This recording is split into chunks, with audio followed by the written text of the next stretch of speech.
제가 유다서를 전하기로 마음 먹었던 이유 중에 한 가지는요, 우리 현대 우리 그리스도인들이 과거와는 다르게 여러 매스미디어에 노출이 돼 있습니다. 노출이 되면서 우리는 어떤 게 옳은지 그른지 이 판별을 해야 되는 시대를 살고 있어요. 과거에는 자기 교회 목회자들의 설교만 들었거든요. 그리고 비슷한 류의 목회자들의 설교를 뭐 부흥회나 그런 걸 통해서 접할 수 있었는데, 지금 우리는 유튜브나 혹은 기독교 방송을 통해 가지고 그분이 건강한지 건강하지 않은지, 또 그분이 신앙적으로 문제가 있는지 없는지를 구별하지 못하고 설교를 무방비하게 듣게 돼 있습니다. 그리고 그분들의 소위 그 사회적인 지명도라든지 유튜브 같은 경우는 이제 조회수라든지 그런 것들이 굉장히 높은 경우는 사람들은 그분들에 대한 신뢰도가 상당히 높아요. 저희 교회 같은 경우는 큰 행사를 했던 경우를 할지라도 유튜브 조회수가 1000회가 안 됩니다. 실제로는. 그렇지만 유명세를 띠고 있는 분들은 뭐 40만 회, 50만 회 이렇게 넘어갑니다. 그만큼 많은 분들이 보고 있다는 거거든요. 그래서 저도 유튜브를 통해서 자연스럽게 그분들의 설교를 들어보거나 하다 보면 마음적으로 많이 불편합니다.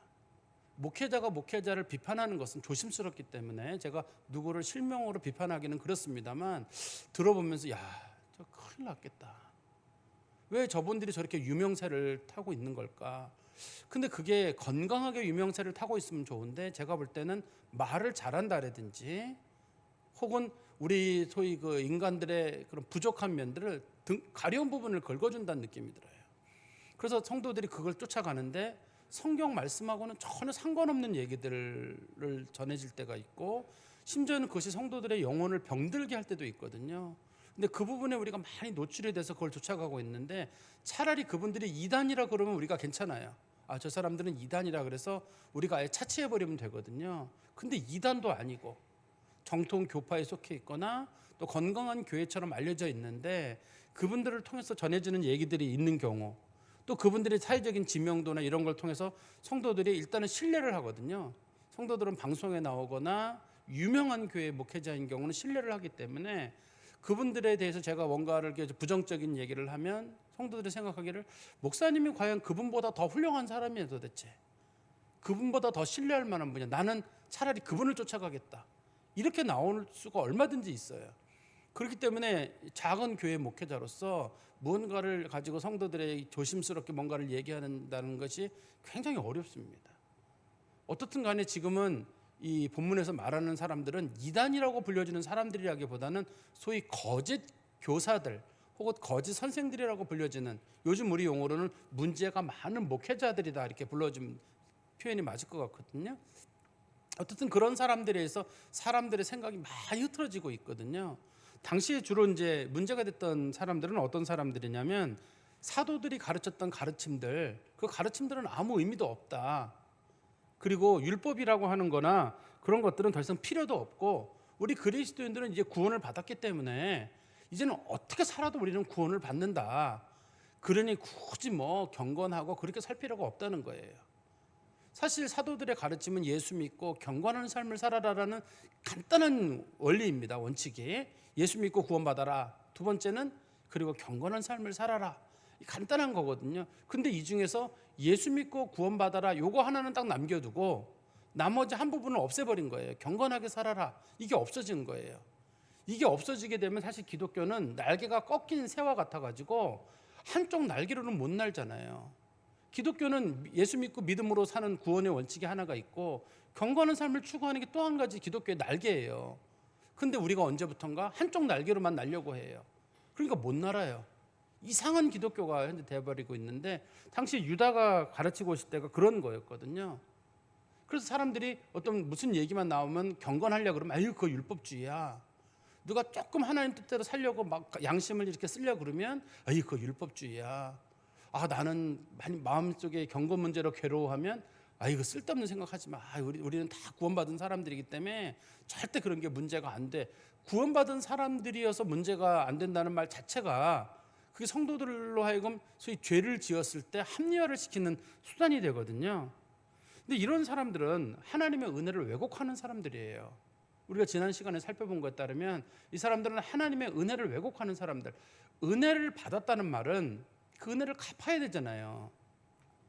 내가 값없이 은혜를 받았으니 은혜로 여기는 사람들은 은혜를 갚기 위해서 내가 어떻게 할 것인가? 정말 내가 잘해야 되겠다. 주님을 위해서든지 그런 마음을 가졌는데 그럼 어떻게 잘하는 거냐? 예수 믿고 순종하고 경건한 삶을 사는 거죠. 그게 예수 믿는 사람들이 잘하는 거거든요. 근데 요즘은 우리가 그러지 못하다는 생각이 종종 들어요. 한번 여러분도 생각해 보세요. 여러분들이 누군가에게 큰 은혜를 베풀었어요. 근데 그 사람이 여러분 모른 척해요. 분명히 여러분 때문에 죽을 뻔했다가 살아난 사람인데 모른 척하는 거예요. 뭐 전혀 모르는데 여러분들이 저 사람 저거 은혜도 모르고 배은망덕한 사람이다 이렇게 나오지 않겠어요? 하나님의 은혜를 받는 사람이면, 큰 은혜를 받은 사람이면 참 만날 때마다 참 고맙습니다. 또 세월이 지나 어느 날 되면 참 고맙습니다. 그런 마음을 갖는 게 정상이잖아요. 제가 일전에 한번 여러분들에게 말씀드린 적이 있는데, 제가 양평에 살 때였었는데 그때 결혼하고 얼마 안 됐을 때예요. 그때 그 여름에 홍수가 크게 나가지고 팔당댐 문을 열게 되면 서울이 그 침수된다 그래가지고 팔당댐 문을 열질 않았어요. 제가 살던 동네는 팔당댐 위쪽 지역에 살았거든요. 근데 그때 이제 동네가 막 물에 잠기고 그랬어요. 근데 동네 사람들 중에는 이제 배를 가지고 계신 분도 계셔서 그분들은 뭐 도리어 좋은지 모르겠는데 상당수 분들은 어려움을 겪었습니다.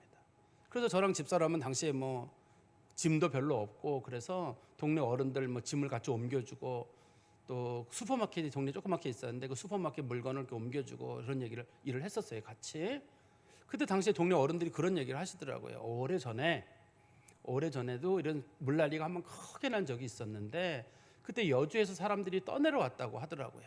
떠내려왔는데 여러 사람들이 떠내려왔는데 당신들이 이제 보트가 있어가지고 배를 저어서 그 사람들을 건졌다는 거예요. 건졌는데 아직 그 사람들이 그러더래요. 내가 평생 은혜를 잊지 않겠다. 그랬는데 그분들 말씀에 나중에 복숭아 한 박스 사온 사람은 그 중에 딱 한 명뿐이었다. 아무도 고맙다는 말 안 했더라. 사람은 은혜를 모르는 것 같다라고 동네 어른들이 얘기했던 기억이 나요. 그런 것처럼 하나님의 은혜를 아는 사람들은 자기가 죽었다 살아났으면 한 번쯤 찾아와야 되고, 또 한두 번 찾아오는 게 아니라 세월이 지나 생각나면 동네 어른들 잘 지내시는지 돌보고, 이게 정상이란 말이에요. 이게 은혜를 아는 사람입니다. 그게 정상인데 하나님의 은혜를 아는 사람들도 마찬가지예요. 은혜를 아는 사람들은 어떻게 하든 내가 은혜를 갚을 마음이 있어요. 그렇지만 이 본문에 등장하는 유다 시대의 거짓 교사들은 은혜를 조롱하는 거예요. 은혜는 거저 받은 거야, 값없이. 그러니까 값없이란 말은 결국 공짜로 누구나 받을 수 있는 거. 나는 구원받았기 때문에 이제는 나는 내 마음대로 인생을 살면 된다, 이런 식으로 말을 하는 사람들이 당시에 많이 있었다는 겁니다. 그래서 이 오늘 본문에 보면 그 유다는 당시의 성도들에게 이런 얘기를 하거든요. 그런 사람들, 경건하지 못했던 사람들이 구약에 어떻게 됐는지 한번 보라는 거예요. 구약 시대에 어떻게 됐는지 보라는 말은 구약 시대에도 그 사람들이 경건하지 못해서 심판을 받았듯이 이 신약 시대에도 하나님의 은혜를 저버리고 믿음을 저버리고 경건을 저버리는 사람들은 반드시 심판을 받는다. 옛날에도 심판을 받았듯이 오늘날도 경건하지 못한 사람들은 하나님 앞에 심판을 받는다는 사실을 기억하라는 겁니다. 우리 한번 성경 말씀 보세요. 우리 5절의 말씀해 보시면, 너희가 본래 모든 사실을 알고 있으나 내가 너희로 다시 생각나게 하고자 하노라. 이 말의 뜻은 구약 시대의 사람들이 경건하지 못해 심판받는 걸 너희가 알고 있지 않느냐, 그걸 내가 다시 한번 너희들에게 상기시키려고 이 얘기를 한다는 거죠. 그러면서 말하기를, 주께서 백성을 애굽에서 인도하여 내시고 후에 믿지 아니하는 자들을 멸하셨으며. 이스라엘 백성들이 출애굽할 때 숫자가 60만 3,550명이에요. 60만 3,550명이 출애굽을 했는데 그 중에서 가나안 땅에 들어간 사람은 딱 두 사람이에요. 여호수아랑 갈렙만 들어갔어요. 이스라엘 백성들은 구원 백성입니다. 하나님께서 그 사람들을 전부 구원해 내신 거거든요. 우리가 잘 아는 대로 6월절에 어린 양의 피로 다 구원해 낸 사람들입니다. 그 사람들을 구원해 낸 사람들인데, 그 사람들이 중간에 가다가 가데스 바네아에서 하나님을 의심하는 사건이 생기게 되고, 또 중간중간에 물 안 나오면 다베라에서 혹은 이런 데서 하나님 또 원망하는 일이 있고, 그런 일들이 계속 있을 때마다 하나님 앞에 계속 심판을 받아가지고 나중에 딱 두 사람만 살아남게 됐어요. 이 말씀이 여기서 기록된 이유는 뭐냐면, 아무리 그 사람들이 구원의 약속을 받은 사람이라도 하나님 앞에 심판을 받아요. 여기서 지옥 간다는 얘기를 하는 게 아닙니다. 초점은 이스라엘 백성들이 출애굽하고 나서 가나안 땅에 못 들어갔으니 그들은 지옥겠다 이런 뜻이 아니라 하나님의 언약 백성이라 할지라도 하나님 말씀 지키지 않고 거절하고 그 사람들이 경건하지 못하면 이 세상에서 하나님 앞에 심판받는다는 거잖아요. 근데 당시에 거짓 교사들은 뭐라 가르쳤냐면 예수 믿는 사람들은 무슨 죄를 저질러도 괜찮아. 네가 사람들 미워해도 괜찮고 사람 욕해도 괜찮고 욕심부려도 괜찮고 음행을 저질러도 다 괜찮아.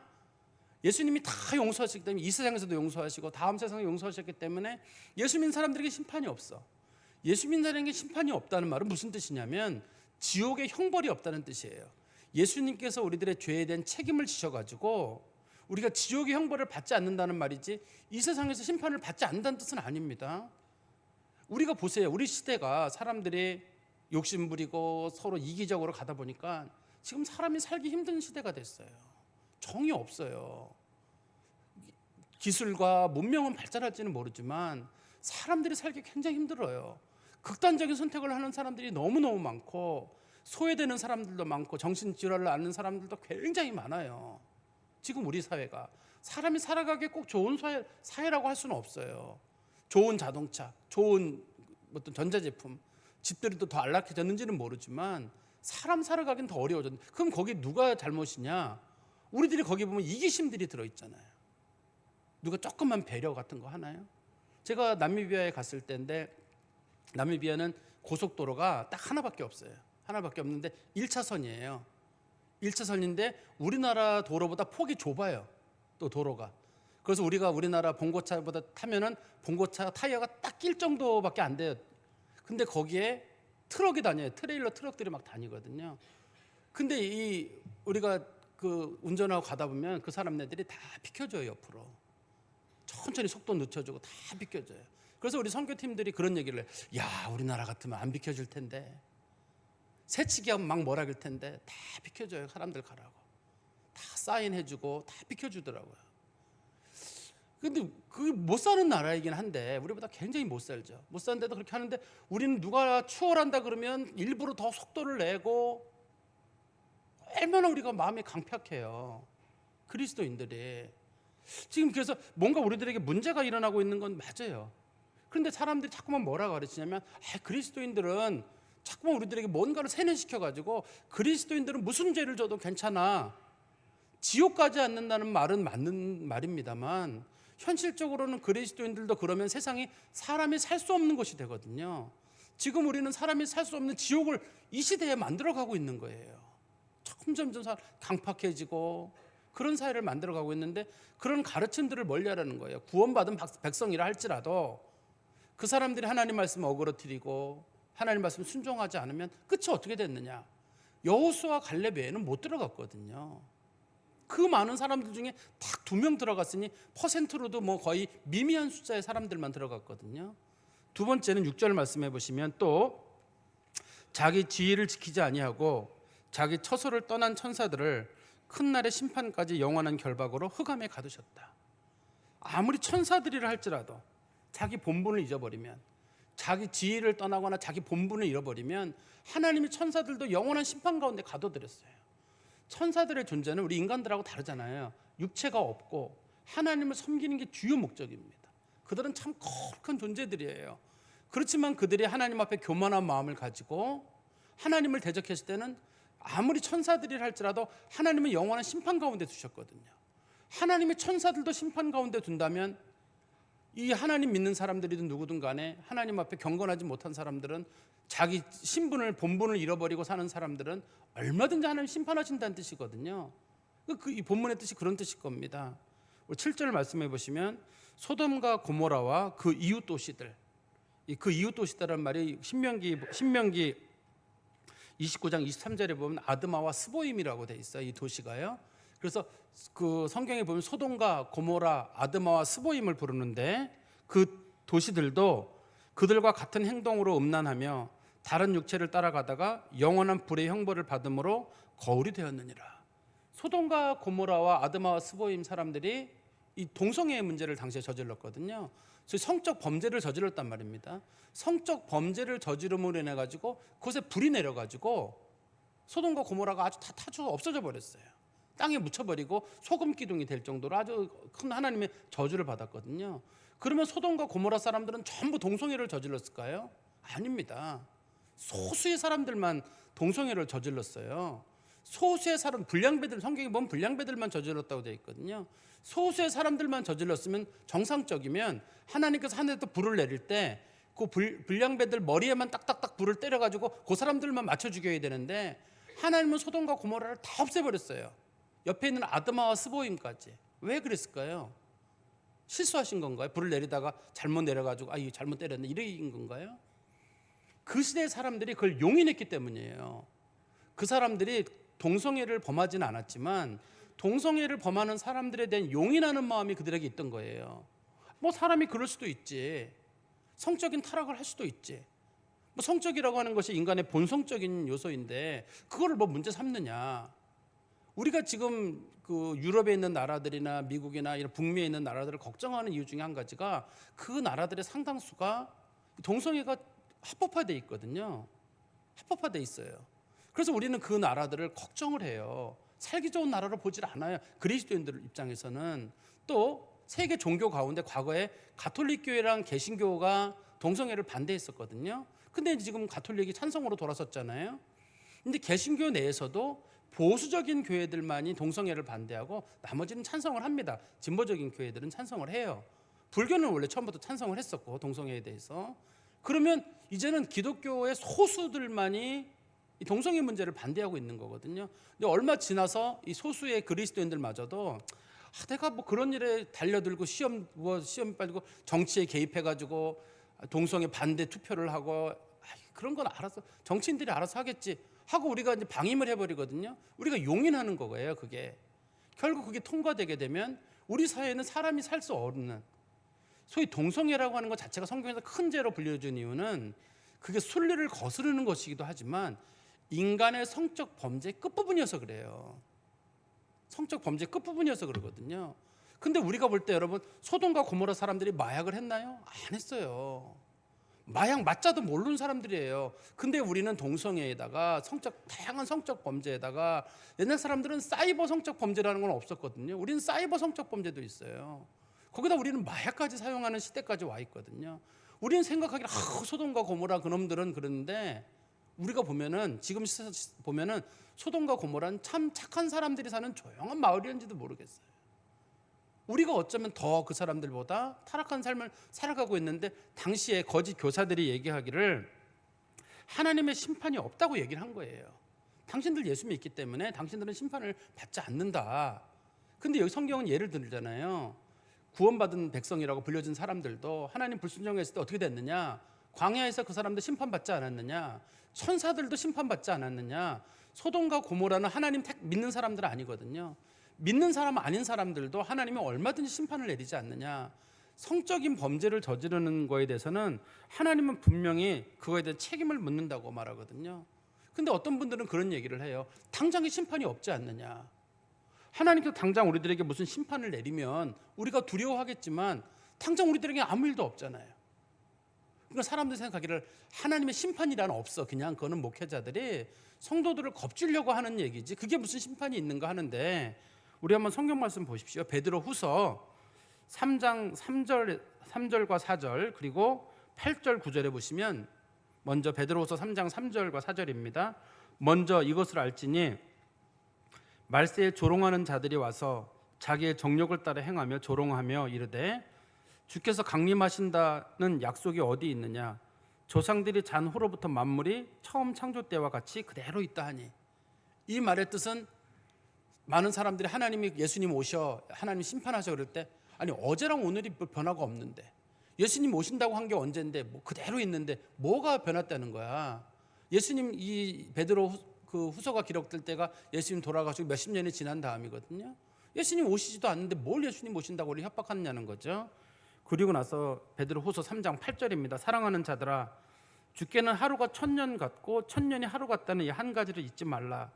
주의 약속은 어떤 이들이 더디다고 생각하는 것 같이 더딘 것이 아니라 오직 주께서는 너희를 대하여 오래 참으사 아무도 멸망하지 아니하고 다 회개하게 이르기를 원하시느니라.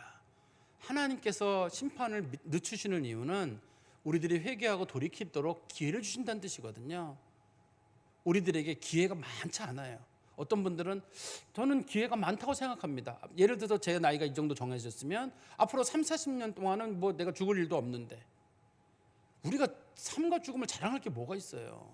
주님께서 오늘 밤에 당장 하나님의 나팔 소리와 함께 오실 수도 있고, 또 그게 아니라 하더라도 우리 생명이 오늘이 마지막일 수도 있잖아요. 원칙적으로 여러분들의 생명은 오늘이 마지막입니다. 원칙적으로는 오늘이 마지막인데 내일까지 살 가능성은 별로 없어요. 근데 내일 살면 사는 거예요. 또 내일 살면 내일이 마지막 날인 거고, 모레면 모레가 마지막 날. 하루하루가 우리 인생은 참 아슬아슬하게 지나가요. 질병으로든 심장마비로든 어떤 사고로든 우리가 그냥 아슬아슬하게 넘어가는 거예요. 하루하루를. 그러니까 하루하루 주신 날들은 죄짓지 말고 좀 더 경건하게 하나님 믿다 가라고 주신 날들인데, 사람들이 그걸 가지고 어떻게 생각하냐면 하나님의 심판이란 없어. 봐봐, 내가 아무리 무슨 성적인 죄를 저지르고 누구를 미워하고 어떻게 하더라도 아무 일도 없잖아. 만약에 내가 무슨 죄를 저지를 때 하나님께서 번개를 내려가지고 나를 치신다든지, 내가 거짓말하면 혀가 뭐 뽑힌다든지 이러면 누가 죄를 짓겠냐는 거예요. 근데 하나님은 우리들이 상하지 않고 회개하고 하나님께 돌이키도록 기회를 주셨는데, 그게 사람들에게 오해를 일으켜가지고 하나님은 심판하지 않는 분인 것처럼 비춰진다는 얘기입니다. 그리고 8절부터 10절 말씀해 보시면, 그러한데 꿈꾸는 이 사람들도, 꿈꾸는 이 사람들이란 말은 거짓 교사들을 부르는 말이에요. 성경에서 꿈꾼다는 말은 무슨 뜻이냐면, 하나님의 뜻과 성경 말씀의 뜻이 아니라 자기 마음속에 있는 것들을 그냥 얘기하는 거예요. 자기 마음속에 떠오르는 거. 난 기독교는 이거라고 생각해. 난 하나님의 뜻이 이거라고 생각해. 그게 맞으려면 성경에 근거가 있어야지 성경적인 거지. 근데 상당수 사람들은 내 생각이 곧 하나님의 생각이에요. 그래서 우리가 누군가에게 조언할 때 보면요, 상당수는 그냥 자기 얘기예요. 그러면서 말로는 뭐 신앙이 어떻고 성경이 어떻고 이런단 말이에요. 당시에 꿈꾸는 사람들도 그런 사람들인데요, 그 사람들이 어떤 죄를 저질렀냐면 8절에 보십시오. 그와 같이 육체를 더럽혔다. 육체를 더럽혔다는 말은 위에 나오는 소돔과 고모라 사건을 얘기하는 걸 거예요. 소돔과 고모라처럼 사람들이 동성애를 저지르고 무슨 죄를 저지르는데도 괜찮아. 성적인 건 인간의 본성적인 거잖아. 인간의 본능을 어떻게 막아? 하나님이 주신 본능인데 괜찮아. 어차피 당신 구원받는데 좀 타락하면 어때? 좀 미워하면 어떻고? 좀 욕심 부리면 어떻고? 다 괜찮아. 어차피 다 구원받아. 이런 식으로 사람들이 육체를 더럽히게 만들었고, 그 다음에 권위를 업신여겼다. 천사들이 하나님의 권위 업신여겼다가 큰 멸망을 받았음에도 불구하고 사도들과 교회 목회자들과 이런 사람들이 하나님 말씀으로 가르치는 권위들을 무시하는 거예요. 아니 뭐 인간이면 다 똑같은 거지, 뭐 저 사람이랑 나는 뭐가 다르다고. 저 사람들이 사도면 어떻고, 저 사람들이 누구면 어떻고. 베드로 같은 사람들이 얘기를 해도 사람들이 다 무시하는 거예요. 베드로 어부야? 나는 더 배웠어. 이런 식으로 그냥 무시하면서 권위를 무시하는 사람들이 있고, 그 다음에 세 번째는 영광을 비방하는 도다. 원래 성경에서 영광이란 말은 주로 천사를 부르는 말이거든요. 예수님과 천사를 부르는 말인데, 여기서는 천사를 통해서 주신 하나님의 율법이에요. 하나님의 율법. 마치 이스라엘 백성들이 출애굽하던 중에 그 사람들이 멸망받은 이유는 하나님의 법을 어겼기 때문이거든요. 하나님이 주신 법을 자기들 마음대로, 그거는 율법주의라 그래가지고 그 법들을 함부로 무시하고 멸시하는 사람들이 많았던 거예요. 하나님의 법에 대해서 저건 잘못된 거야. 저렇게 하나님 말씀대로 살고 경건하게 살라 그러는 거, 저건 다 잘못된 거야. 이런 식으로 비방하는 일이 있었다는 겁니다. 그리고 그 예를 하나 드러났는데요. 우리 한번 9절 말씀 보십시오. 천사장 미가엘이 모세 시체에 관하여 마귀와 다투어 변론할 때 감히 비방하는 판결을 내리지 못하고 다만 말하되 주께서 너를 꾸짖으시기를 원하노라 하였거늘 이 사람들은 무엇이든지 그 알지 못하는 것을 비방하는도다. 천사장 미가엘이 모세의 시체와 싸웠다는 얘기는 성경에 없어요. 이 내용은 성경에 없는 얘기인데, 모세의 승천이라는 책과 모세의 생애라고 하는 책이 있어요. 당시에 사람들이 구전처럼 읽던 책이거든요. 거기에 나와 있는 내용이 일부분입니다. 거기 내용에는 이런 얘기가 따로따로 기록이 되어 있는데요. 하나는 모세가 죽자마자 사람들이 이 모세를 하나님으로 세워야 된다. 모세가 율법을 만들었으니 모세를 하나님으로 세워야 된다라고 할 때, 그때 누가 거기에 개입하겠냐면 사탄이 거기에 개입을 했거든요. 그래가지고 이제는 하나님 섬기지 말고 모세를 섬겨, 이런 식으로 얘기할 때 이 천사 미가엘이 사탄을 꾸짖은 거예요. 하나님께 너를 꾸짖으시길 원한다. 그리고 그 시체를 가져다가 묻어줬다는 얘기가 하나 기록된 게 있고, 또 하나는 모세가 죽고 난 다음에 그 사탄이 나타나가지고 모세가 애굽에 있을 때 사람을 죽이지 않았느냐, 이런 살인자는 그냥 묻으면 안 된다, 이 시체를 훼손해야 된다라고 할 때 그 천사 미가엘이 사탄을 꾸짖으면서 하나님이 너를 꾸짖으시기를 원한다라고 말하고 그 시체를 가져다가 묻어줬다 하는 내용이 거기에 이제 기록돼 있어요. 그 책에 기록돼 있다고 하는데요. 그 말씀을 여기에 왜 기록하고 있냐면, 천사장 미가엘은 천사 중에 제일 높은 존재라는 뜻이에요. 제일 높은 존재도 마귀가 쓸데없는 말을 하고 아무리 잘못됐음에도 불구하고 너 마귀 물러가라, 이 나쁜 놈, 너 이러이런 잘못했어, 이렇게 말하지 않고 성경의 표현을 보세요. 뭐라고 표현했냐면, 주께서 너를 꾸짖으시길 원하노라, 이렇게만 얘기를 했어요. 하나님이 너를 꾸짖으신다, 그만해라, 그 말만 하고 천사장 미가엘이 물러났다는 거예요. 그런데 요즘도 그렇고 당시에도 그렇고 소위 거짓 교사들이 나타나가지고 막 목회자들을 비판하고, 아무개 교회 목회자가 어떻다더라, 아무개 교회 장로가 어떻다더라 막 비판하는 거예요. 우리 지금 기독교의 그 수치는 누가 드러내는 거냐면, 잘못을 범한 사람들도 문제가 있지만 그거를 공개적으로 알리는 사람들이 너무너무 많아요. 아무개 어느 교회가 어떻다더라, 어떤 분이 어떻다더라 막 이런 식으로 알려져가지고 기독교가 아주 무슨 큰 문제인 것처럼. 이 본문에 보면 천사장 미가엘도 감히, 여기 본문에 써 있잖아요, 감히 비방하지 않고 하나님이 너를 꾸짖으시길 바란다, 하나님께 맡겨야 되거든요, 그 문제에 대해서. 그런데 당시에 거짓 교사들은 기독교의 어떤 문제들을 자꾸 비판한다든지, 아니면 자기들하고 의견이 다른 사람들은 가짜다는 식으로 막 공격을 한 거예요, 당시에. 근데 그 사람들은 아는 것을 비판하는 게 아니라 알지 못하는 것을 비판하는데, 성경 말씀 보십시오. 또 그들은 이성 없는 짐승같이 본능으로 아는 그것으로 멸망하느니라. 그 사람들은 주로 뭐를 주장하는 거냐면, 인간의 본능을 얘기하는 거예요. 하나님 말씀이나 그런 데 나와 있는 게 아니라 내가 볼 때 인간의 본능적인 거, 뭐 인간의 본성적인 거는 옳다고 주장을 하는 거예요. 그래서 누가 성적으로 타락할 때도 그거 인간의 본성이다. 누가 누구를 미워한다 할 때도 인간의 본성이면 누구 미워할 수 있지 뭐. 누가 욕심 부리면 다 인간 욕심이 있는 거야. 맞아요, 인간이 욕심도 있고 성적 타락도 있어요. 그렇지만 그것을 잘한다고 용인해 주면 안 되는 거거든요. 우리는 죄를 짓는 사람이에요. 다 죄인인 것도 맞고, 우리 중에 똑바른 사는 사람 누가 있겠어요? 아무도 없는 것도 알아요. 그렇지만 그게 잘한다는 건 아닙니다. 그건 하나님 앞에 우리가 회개하고 돌이키고 좀 더 나은 그리스도인으로 변해가야 되는데, 당시의 거짓 교사들은 그거를 계속적으로 잘한다고 얘기한 거예요. 그러면서 누구랑 막 다투고 났을 때 괜찮아, 사람 다 그럴 수 있지, 똑바로 사는 사람이 누가 있어, 목사님은 똑바로 하나? 다 괜찮아. 누가 도둑질하고도 그 정도는 괜찮아, 그 정도 욕심 부리는 건 다 괜찮아, 이런 식으로 자꾸만 사람들에게 얘기를 하는 거예요. 그러고 나서 누가 막 욕심 부리면 나이가 그러니까 나이 탓하면 되고, 또 그 다음에 시대 탓하면 되고, 본성 탓하면 되고, 시대가 그렇잖아, 그런 식으로 다 우리들을 여러 가지로 합리화시키는데, 그건 하나님 앞에 옳지 못한 일이에요. 근데 우리 하나님의 율법은, 이 본문을 주로 핵심적인 내용은 이런 거거든요. 하나님의 율법은 폐기된 적이 없어요. 우리 성경 말씀 보십시오. 마태복음 5장 17절에서 19절 말씀 보시면, 마태복음 5장 17절에서 19절입니다. 내가 율법이나 선지자를 폐하러 온 줄로 생각하지 말라. 폐하러 온 것이 아니요 완전하게 하려 함이라. 진실로 너에게 이르노니 천지가 없어지기 전에는 율법의 1.1획도 결코 없어지지 아니하고 다 이루리라.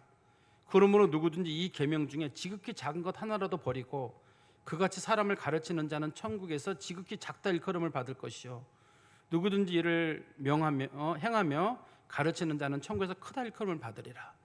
율법으로 구원받는 건 아니에요. 그렇지만 율법의 규정들이 지금도 여전히 남아 있어요.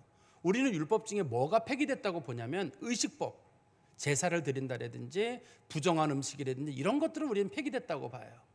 그리고 그 중에서 뭐 유월절을 지킨다라든지 안식일을 지킨다라든지 우리는 다 이런 거 폐기됐다고 봅니다. 주일은, 여러분, 주일 성수는 안식일의 법하고는 다릅니다. 주일 성수는 그리스도인들이 자유의 법으로 그리스도의 부활을 기념해서 드리는 예배의 날인 거고, 안식일은 유대인들의 절기에 관련된 날이거든요. 지금 안식교도라든지 안식일을 지키자고 하는 사람들은 문제가 있는 걸 거예요. 그렇지만 시민법이라는 게 있잖아요. 소위 성경에 나와 있는 윤리에 관련된 법이나 인간의 자연스러운 시민법은 그대로 남아 있어요. 하나님 섬기는 법이 없어질 수 있나요? 부모를 공경하는 법이 없어질 수 있나요? 아무리 시대가 그렇다고 해가지고 부모를 공경하지 않는 사람들에 대해서 사람이 살다 보면 그럴 수도 있지. 부모가 부모 노릇 못하면 찾아보지도 마. 인사도 하지 마. 성경에 그런 게 어디 있어요? 내 마음에 들자는 사람 죽을 때까지 용서하지 마. 끝까지 미워하라고. 살인하지 말라 그래도 아유 인간이라는 게 다 그렇지 뭐 나 그 사람도 아마 그럴까 다 용서하지 말고 다 끝까지 가 이렇게 한다든지 간음하는 문제, 마음으로 짓는 죄, 욕심 부리는 거, 거짓말하는 거 이런 거 성경에서는 하지 말라 그랬는데도 우리는 그냥 이런 것들에 대해서 용인하는 사회를 살아가고 있거든요. 이거 하나님 앞에 안 되는 일이에요. 이거 없어진 적이 없습니다, 이 법을. 근데 당시에 율법 폐기론자들은 이런 거 다 없어졌다는 거예요. 다 폐기됐기 때문에 우리는 그냥 예수 믿고 하고 싶은 대로 살면 된다. 본성을 따라 행하라. 성령을 따라 행하라가 아니라 본성을 따라 행하라고 자꾸만 얘기했던 거죠. 우리 성경 말씀 다시 가보시면 11절에 화 있을진저 이 사람들이요. 이런 말을 하는 사람들은 저주를 받는다는 말입니다. 화 있을진저 이 사람들이란 말은 이런 얘기를 하는 사람들은 저주를 받는데 이런 사람들은 어떤 사람들이냐면 첫 번째 가인의 길에 행하였으며 성경에 보면 가인은 불경건한 사람의 대표적인 사람이에요. 하나님을 믿지 않은 그러니까 아벨의 제사는 받아들여지고 가인의 제사는 받아들여지지 않은 이유는 히브리서 11장 4절에 보면 아벨은 믿음으로 제사를 드렸고 가인은 믿음으로 제사를 드리지 않았기 때문에 안 받아들여진 거거든요. 뿐만 아니라 가인은 요한 1서 3장 12절에 보면 자기 동생이 자기보다 의롭기 때문에 동생을 죽였다고 돼 있어요. 그러니까 가인은 자기보다 조금 누가 경건한다 그러면 비아냥거리는 거예요. 아 이거 경건한 척하고 있네. 신앙생활하는 척하고 있네. 그 사람 미워하는 사람. 그게 이제 가인과 같은 사람인 거예요. 그러면서 자기는 불경건을 행하면서 그거를 자랑거리로 삼는 사람인데 이 본문에서 말하는 거짓 교사들은 불경건한 것을 자랑 삼아 여기고 있는 사람들. 두 번째는 싹쓸이하여 발람의 어그러진 길로 몰려갔으며 돈 보고 이 본문에서는 돈 보고 사람들을 현혹하는 목회자들과 같은 사람들이에요. 원래 발람이라고 하는 사람은 어떤 사람이냐면 성경에 보면은 이 발람이 하나님께서 이스라엘 백성들 저주하지 말라고 했는데도 불구하고 발락이 돈을 준다고 하니까 자꾸만 이스라엘 백성들을 저주하려고 하는 거예요. 저주만 해주면 돈 준다고 하는 거니까. 그래서 돈에 휘둘리는 사람을 부르는 목회자들을 부르는 말이거든요. 그래서 성도들이 귀에 좋은 말, 듣기 좋은 말 그런 말을 해줘가지고 성도들의 환심을 사고 돈벌이의 수단으로 목회를 생각하는 사람들 그런 사람들에 대해서는 성경에서는 화가 있다고 얘기를 하고 있고요. 그 다음에 세 번째는 고라의 패역을 따라 멸망을 받았도다. 고라라고 불려지는 사람들은 민수기 16장에 보면은 고라랑 다단과 아비람이라고 하는 사람이 나오는데요. 고라는 당시에 이제 아론을 찾아가가지고 같은 레위인인데 왜 너만 제사장이냐? 네가 뭔데 제사장이냐고 아론에게 시비를 건 사건이 있습니다. 그리고 다단과 아비람은 루벤 지파 사람들이거든요. 모세를 찾아가가지고 네가 뭔데 우리의 지도자냐? 우리 루벤 지파가 그래도 이스라엘 장자의 지파나 마찬가지인데 어떻게 레위 지파 네가 숫자도 많지 않은데 네가 어떻게 우리의 지도자냐? 이런 식으로 시비를 건 사건이 있어요. 그래서 하나님께서 땅이 갈라지게 해가지고 다단과 아비람과 고라의 가족들이 그 땅 속에 묻혀버린 사건이 하나가 있어요. 그리고 고라를 따르던 250명의 레위인들이 하나님 앞에 제물을 드리다가 향로째 들고 가다가 불이 나와가지고 불에 타 죽은 사건이 있었거든요. 그래서 하나님께서 주신 권위를 함부로 무시하지 말라는 거예요. 하나님이 세우신 권위, 사도들이 주신 권위, 말씀의 권위 이거 무시하지 말라고 했는데 이걸 자꾸만 무시하고 그런 사람들 우리 시대에도 얼마든지 있을 수가 있는 것 같아요. 사람들이 하나님의 말씀과 하나님의 권위를 너무 가볍게 여기고 그냥 예수 믿으면 난 천국 간다 이런 막연한 생각만 가지고 있고 예수 믿는 사람이 예수님의 은혜로 천국 가는 건 맞아요. 그렇지만 그 사람들이 하나님의 법을 어기면 이 세상에서 심판을 받아요. 이 세상을 사람 살 수 없는 곳으로 만든다는 뜻입니다. 아까도 제가 말씀드렸듯이 우리 시대가 얼마나 사람 살기 힘들어요. 얼마나 극악한 범죄들이 많고 상상도 못하는 일들이 종종 일어나는데 그게 과연 누구 때문이냐? 어쩌면 우리가 그거를 범하기도 하고 우리가 용인하기 때문이 아닌가 하는 그런 생각을 해보게 됩니다. 그러면 그 사람들은 교회에 어떤 피해를 끼치냐면, 우리 성경 말씀 보십시오. 12절에 보시면 그들은 기탄 없이 너희와 함께 먹으니 너희의 애찬의 암초요. 당시 이 사람들이 교인들이에요. 교인들인데 당시의 교인들은 매일 저녁 때마다 모여가지고 식사를 나눴거든요. 그게 애찬이며 성찬이에요, 당시에. 그런데 요즘처럼 교회가 준비하는 게 아니라 각각의 사람들이 음식을 가져왔어요. 근데 이 사람들이 뭘 가져왔냐면 우상에게 바쳤던 제물을 가져왔어요. 포도주도 우상에게 바쳤던 포도주, 우상에게 바쳤던 고기를 들고 왔어요. 그 사람들이 물어보는 거예요. 이거 어디서 온 거냐? 이거 아무개 우상에게 드렸던 거 가져왔다. 그거 우리가 성찬식 때 먹으면 안 되잖아. 나는 먹을 수 있는 자유가 있어. 성경에도 돼 있잖아. 먹을 만한 사람들은 먹으라고 돼 있지 않냐고. 난 먹을 수 있어 하고 성찬식 때마다 그 우상에게 드렸던 포도주, 우상에게 드렸던 고기를 먹는 거야, 이 사람네들이 같이요. 그래가지고 성찬을 더럽히는 일을 한 거야, 이 사람네들. 교회를 더럽히는 일을 한 거거든요. 성경에서는 우상에게 드렸던 제물을 모르고는 먹을 수 있지만 알고는 먹지 말라고 되어 있거든요. 그리고 설령 먹을 만한 믿음이 있다 할지라도 믿음이 적은 사람들이 있으면 그 사람 생각해서 먹지 말라고 했어요. 근데 이 사람들은 다른 사람 신앙을 고려하지 않고 나는 먹을 만하다 그러면서 자기 신앙을 자랑하고 우상에게 드렸던 제물을 가져다가 성찬을 더럽히는 일을 했단 말이죠. 그리고 두 번째는 자기 몸만 기르는 목자들이다. 주로 자기 유익만 꿈꾸는 거예요. 성도들이 그걸 통해서 어떤 이익을 얻느냐, 성도들의 영혼이 성장하느냐 생각하지 않고 자기의 이익만 생각하는 사람들, 성도들의 영혼을 고려하지 않는다는 뜻이에요. 그리고 바람에 불려가는 물 없는 구름이다. 구름이 이렇게 쫙 지나가면 사람들은 저 구름에서 비가 내리겠지 하고, 이스라엘 지역에서는 구름이 지나가면 사람들이 구름 밑에서 비를 기대하거든요. 근데 구름이 지나가는데 비 한 방울 없어요. 은혜가 없다는 거예요, 그 사람들은. 좋은 얘기는 엄청 많이 하고 화려한 얘기는 엄청 많이 하는데 은혜의 비가 안 내려요, 그 사람들에게는. 그 사람들 밑에 있으면 곡식이 말라 죽어버려요. 옥토처럼 뭔가 자라나야 되는데 다 말라버리게 되고, 또 죽고 또 죽어 뿌리까지 뽑힌 열매 없는 가을나무다. 나무가 이 본문에 보면 죽고 또 죽었단 말, 두 번 죽었단 말은 완전히 죽었다는 뜻이잖아요. 거기다 뿌리까지 뽑혔어요. 그런데 아직까지 잎사귀가 이렇게 나 있거든요. 아직까지는 나 있으니까 사람들은 저게 살아있는 나무인가 보다 싶은데, 가을나무란 말은 뭐냐면 가을 되면은 그게 진짜 나무인지 안 나무인지는 열매를 보고 알 수 있거든요. 진짜 나무인지 아닌지는 열매를 보고 알 수 있잖아요. 우리들 스스로도 마찬가지입니다. 우리들도 우리가 진짜 나무인지 아닌지는 우리 인생의 가을을 보면 알 수 있어요. 근데 우리 인생의 가을이 오늘이에요. 아까도 제가 말씀드렸지만 우리 인생의 오늘이 어쩌면 마지막 날이에요. 마지막 날이기 때문에 오늘 내가 가지고 있는 내 생각과 내 삶의 태도들이 우리 인생의 열매예요. 오늘의 내 모습, 내가 오늘 어떤 마음으로 살아가는지, 내가 어떤 마음으로 사람들을 돌보는지, 내가 세상의 죄에 대해 어떤 마음을 가지고 있는지. 세월이 많다고 생각하지만 세월이 생각보다 많지 않아요. 오늘이 우리 인생의 마지막과 같은데, 이 사람들 보니까 말은 풍성하고 엄청나게 얘기를 했는데 보니까 노년에 가보니까 인생이 엉망인 거예요. 노년에 가보니까 그 사람들 진짜 인생 엉망으로 살고 욕심부리고 뭐하고 다 그러는 거예요.